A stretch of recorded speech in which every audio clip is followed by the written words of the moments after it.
good morning, DJ of DJD Home.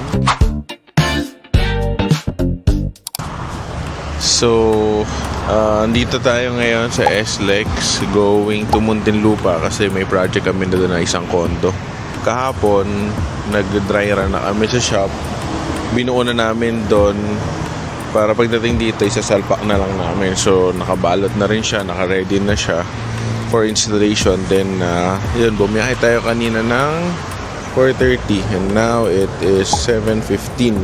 So we are mga 20 minutes away from the location. Since condo kasi siya, medyo mahigpit. Like 8 a.m. pa start, 8 a.m. pa pwede mag-akyat. But ang target natin kasi is matapos natin yung project natin ngayon. Araw na to, 1-day installation lang, yun yung target natin. And we will try to accomplish yung 1-day installation natin, no? Yun, ang gagawin natin doon is kitchen area with dining and yung media cab nila.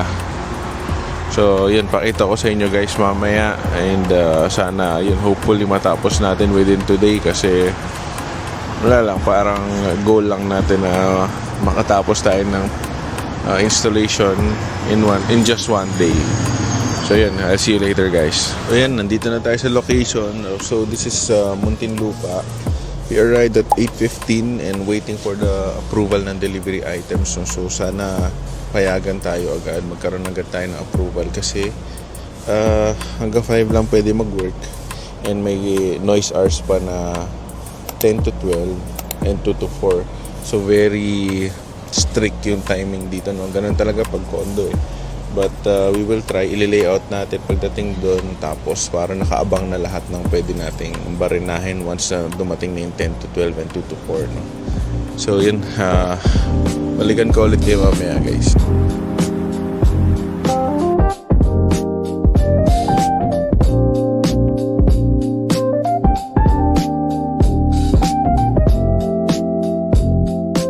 So yan, time check, it's 11:25.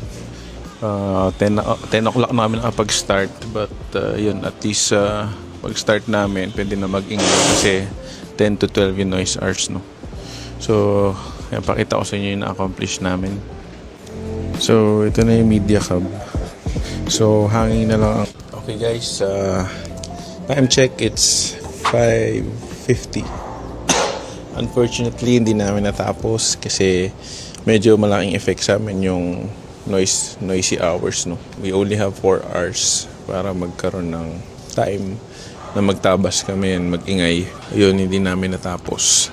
I would say this is 80% to 90% naman na. So isang punta na lang, mga half day na lang siguro. So yun, tatapos na kami. So papakita ko sa inyo guys yung accomplishments namin today from 10 to 5 p.m. Actually pinag-overtime naman tayo dito sa condo but nagkaroon na tayo ng mga complaints, so tinigilan natin, nagligpit na tayo and we're going back to the shop na. We have to come back here and siguro yun nga half day pa bago na matapos at ma-turn over to. So pakita ko sa inyo.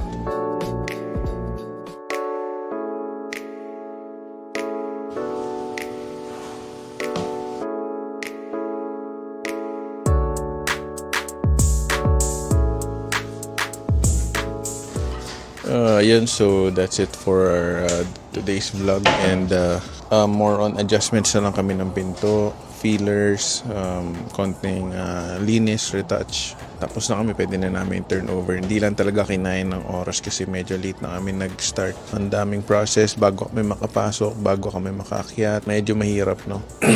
Thank you for watching. Abangan nyo yung turnover natin ng project na to, no? Thank you, see you, bye-bye.